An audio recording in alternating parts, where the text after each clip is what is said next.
के छात्रों का स्वागत है। आज का हमारा टॉपिक है बायोलॉजी के चैप्टर फर्स्ट के जीवन की मौलिक इकाई से। जीवन की मौलिक इकाई क्या है? हम जानते हैं कि संसार में जितने भी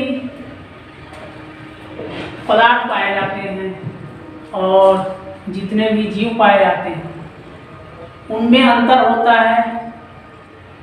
ये दो प्रकार के होते हैं। एक वो होते हैं जिनमें जीवन होता है, जिसमें जीवन होता है, और दूसरा होता है जिसमें जीवन नहीं होता है। जिसमें जीवन होता है उसे हम कहते हैं सजीव, और जिसमें जीवन नहीं होता है उसे हम कहते हैं निर्जीव। तो जीवन जो जिसमें है या जो सजीव है उनकी मौलिक इकाई क्या है? उनकी मौलिक इकाई को हम कोशिका कहते हैं।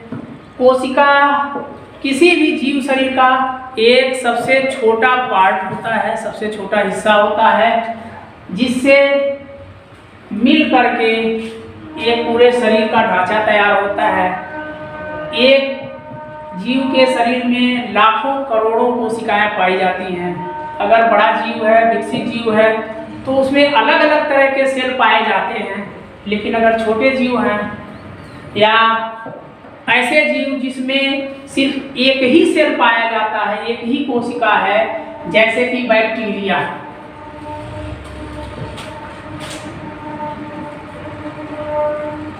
बैक्टीरिया क्या है? बैक्टीरिया का शरीर एक ही सेल का बना होता है और इसी सेल में इसका पूरा जीवन होता है। इसी तरह से अमीबा है, पैरामीशियम है, ये सारे एक कोशिकीय होते हैं और इनका कोई एक निश्चित आकार नहीं होता है, शरीर का कोई निश्चित ढांचा नहीं होता है, पूरा का पूरा शरीर एक ही में होता है, कोई अंग नहीं होता है।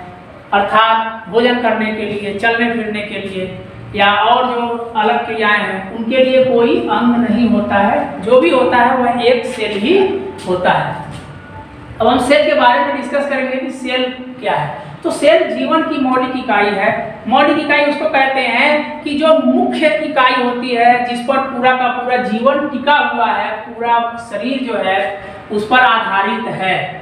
तो इसकी परिभाषा अगर देखेंगे तो वह संरचना जो किसी भी जीव शरीर की सबसे छोटी रचना होती है तथा जीवन का पूरा आधारभूत क्रिया इसी पर निर्भर होता है। सभी जीव सेल के बने होते हैं। जितने भी जीव होते हैं वह कोशिकाओं से बने होते हैं। बिना कोशिकाओं के एक जीवित शरीर की कल्पना नहीं की जा सकती है। अगर हम बात करें इसके खोज की, तो सेल या कोशिका की खोज सर्वप्रथम रॉबर्ट हुक नामक वैज्ञानिक ने किया था, जो कि 1665 में इन्होंने एक कार्प को काटा और काटने के बाद उसमें उन्होंने जब देखा तो उसकी संरचना कुछ इस तरह की दिखी। उसमें छोटे छोटे इस तरह के कोठरी दिखे, जिसका उन्होंने नाम सेल रखा। सेल का अर्थ होता है छोटा कमरा। ठीक है, सेल का अर्थ होता है छोटा कमरा। इसके पहले एंटोनी वान ल्यूवेनहॉक थे, जिन्होंने की बैक्टीरिया सेल की खोज की थी, और बैक्टीरिया एक कोशिकीय होता है। उसके बाद इन्होंने रॉबर्ट हुक ने जो बहुकोशिकीय संरचना होती है उसकी खोज की, और उन्होंने बताया कि कोई भी जीव शरीर सिर्फ एक कोशिका का नहीं बना होता है, उसमें लाखों करोड़ों कोशिकाएं होती हैं और इन कोशिकाओं के एक दूसरे से जुड़ने के फलस्वरूप एक बड़ा शरीर निर्मित हो जाता है। सेल जीवों में दो प्रकार के होते हैं, एक प्लांट सेल, एक एनिमल सेल।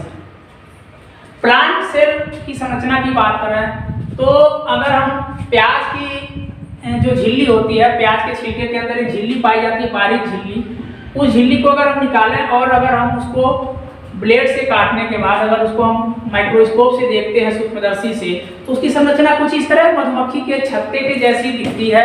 इसमें छोटे छोटे बिंदु पाए जाते हैं। इन बिंदुओं को क्या कहा जाता है? केंद्रक। इनको केंद्रक कहा जाता है। और जो एक संरचना है इसको कोशिका कहा जाता है। इसको कोशिका कहेंगे। और इसके अंदर पदार्थ भरे होते हैं जिसे कहेंगे कोशिका द्रव्य या साइटोप्लाज्म। कोशिका द्रव्य या साइटोप्लाज्म कहते हैं। तो ये प्याज की झिल्ली है। इसी तरह से पत्तियां होती हैं पौधों की, पत्तियों में भी कुछ इस तरह की संरचना होती है और उसमें भी बीच में केंद्रक पाए जाते हैं। एनिमल सेल की बात करें अगर, तो एनिमल सेल बहुविविधतावादी होता है। इसमें बहुत सारे सेल पाए जाते हैं अलग अलग। एक ही शरीर में बहुत डिफरेंट टाइप के सेल होते हैं। जैसे अगर हम मनुष्य की बात कर रहे हैं तो मनुष्य में ही आप देखें तो हमारे जो रक्त होते हैं उस रक्त में आरबीसी है। आरबीसी का सेल कुछ इस प्रकार का होता है जिसमें न्यूक्लियस या केंद्रक नहीं पाया जाता है। डब्ल्यूबीसी होता है, इसमें केंद्रक पाया जाता है। प्लेटलेट्स, इसे पट्टिकाएं कहते हैं, पट्टिकाणु कहते हैं, इसमें केंद्रक पाए जाते हैं, पट्टियों के समान लंबी होती हैं। मानव शरीर की सबसे लंबी कोशिका जो होती है वह है तंत्रिका कोशिका। मानव शरीर की सबसे लंबी कोशिका तंत्रिका कोशिका या न्यूरॉन सेल कहलाती है। यह हमारे शरीर में सूचनाओं का जाल एक बना लेती हैं जिससे हमारे शरीर में सूचनाएं मस्तिष्क तक पहुंचती हैं। पेशियां होती हैं, पेशियों की कोशिकाएं कुछ इस प्रकार की होती हैं। पेशियां लचीली होती हैं, लचकदार होती हैं। मानव शरीर की सबसे जो छोटी या एनिमल की जो सबसे छोटी सेल होती है, सबसे छोटी कोशिका, वह मेल का स्पर्म होता है या पुरुष का या नर का शुक्राणु होता है। और मादा का जो ओवम होता है वो शरीर का सबसे बड़ा सेल होता है। शरीर का बड़ा सेल और यह होगा शरीर का छोटा सेल। ठीक है, तो ये है अलग अलग तरह की हमारी कोशिकाएं होती हैं। अगर हम कुछ और अगर कोशिकाओं के बारे में अगर डिस्कस करें तो पूरे संसार की बात करें तो पूरे संसार में सबसे बड़ी जो कोशिका होती है वह है शुतुरमुर्ग का अंडा। शुतुरमुर्ग का अंडा सबसे बड़ा कोशिका होता है। ठीक है, अब हम नेक्स्ट चलेंगे कोशिका के वर्गीकरण पर।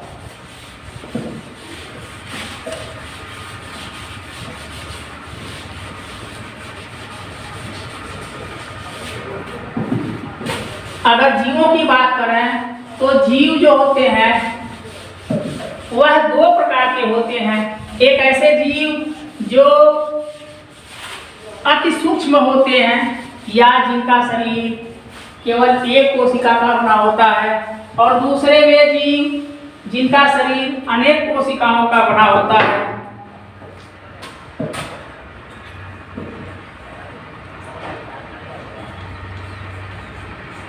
जिन्हें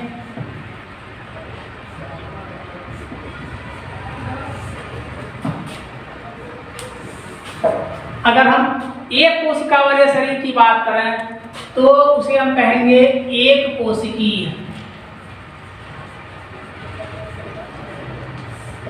एक कोशिकीय जीव।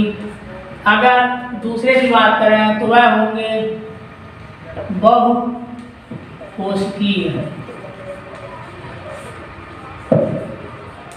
एक कोशिकीय जीव का शरीर जो होता है वह केवल एक ही कोशिका की होती है, और जो बहुकोशिकीय होते हैं उनका शरीर असंख्य कोशिकाओं का बना होता है, और इनका शरीर जटिल होता है, बड़ा होता है। शरीर में अलग अलग कार्य के लिए अलग अलग अंग पाए जाते हैं। उदाहरण के तौर पे हम इसमें बैक्टीरिया, अमीबा, पैरामीशियम इत्यादि। बहुकोष्ठी की बात करें तो सभी बड़े जीव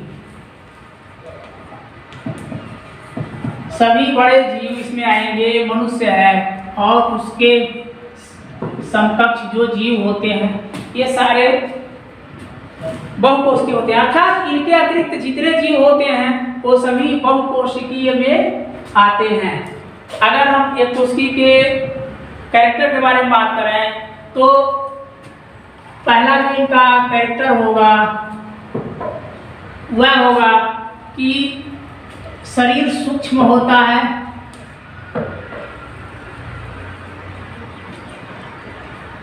दूसरा क्या होगा कि इसमें कोई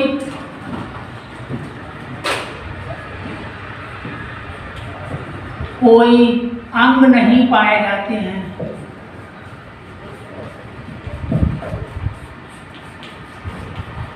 और तीसरा क्या होगा कि इनमें जो जनन होता है वह अलैंगिक होता है। इसमें विभाजन की क्षमता पाई जाती है और जो यह विभाजन होता है वह द्विविभाजन कहलाता है।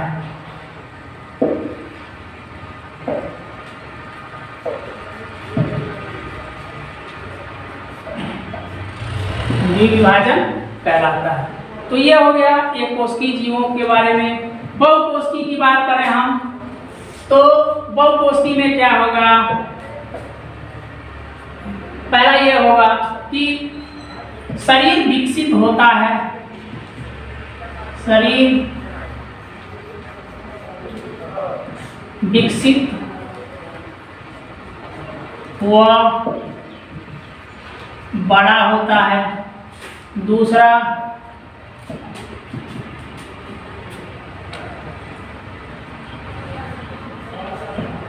सभी आवश्यक अंग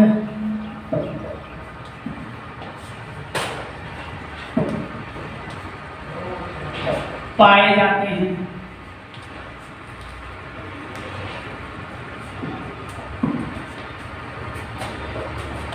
तीसरा सभी आवश्यक अंग पाए जाते हैं। तीसरा क्या होगा, इनमें अंग तंत्र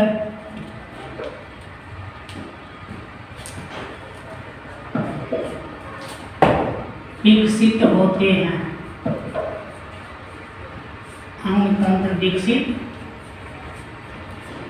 होते हैं। ठीक है,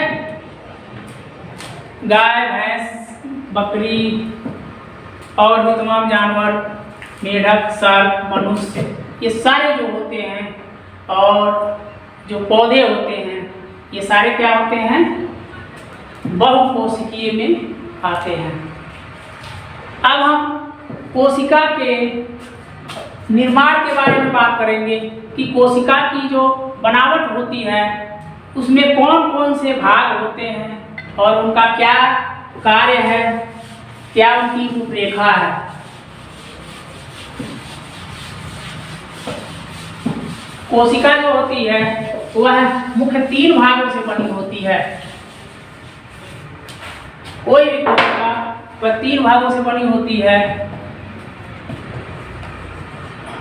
पहला क्या होगा, पहला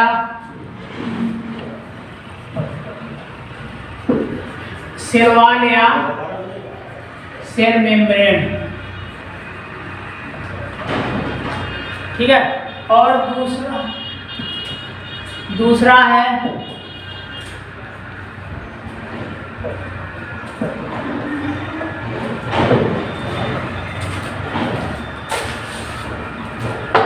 साइटोप्लाज्म, थर्ड है न्यूक्लियस, सेल वॉल या साइटोप्लाज्म क्या है? यह किसी भी कोशिका का सबसे बाहरी आवरण होता है। अगर हम बात करें कोशिका की, तो कोशिका का जो बाहरी आवरण होता है इसे हम सेल वॉल या सेल मेम्ब्रेन कहेंगे। इसके अंदर एक संरचना होती है मध्य में, जिसे हम क्या कहेंगे? न्यूक्लियस। और इसके बीच में पदार्थ भरे होते हैं जिसे हम कहते हैं साइटोप्लाज्म या कोशिका द्रव्य।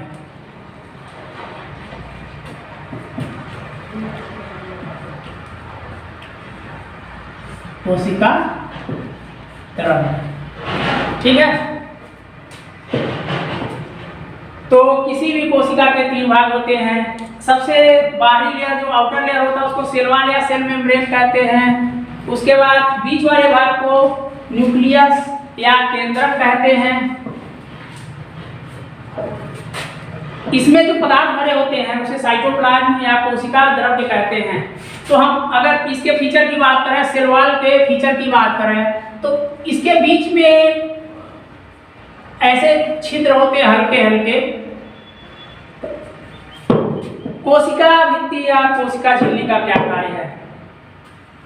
एक कोशिका भित्ति का कार्य यह है कि एक कोशिका को दूसरे कोशिका से जोड़ने के लिए, एक कोशिका से दूसरे कोशिका को जोड़ने के लिए कोशिका भित्ति ही कार्य करती है। अर्थात कोशिका भित्ति के द्वारा ही कोशिकाएं एक दूसरे से जुड़ी होती हैं, पहला। नंबर 2 है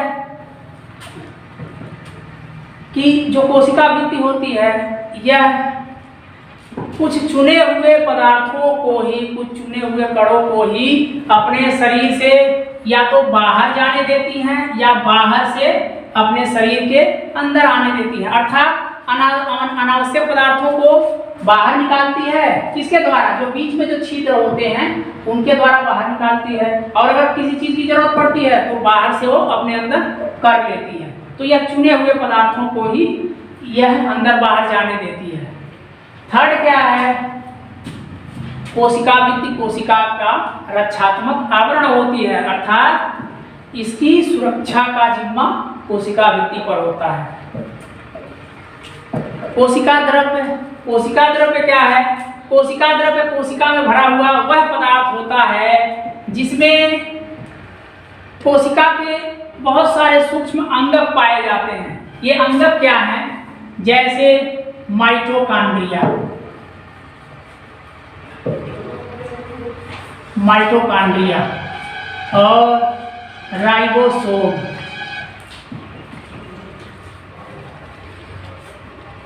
माइटोकॉन्ड्रिया, राइबोसोम, इसके बाद है लाइसोसोम,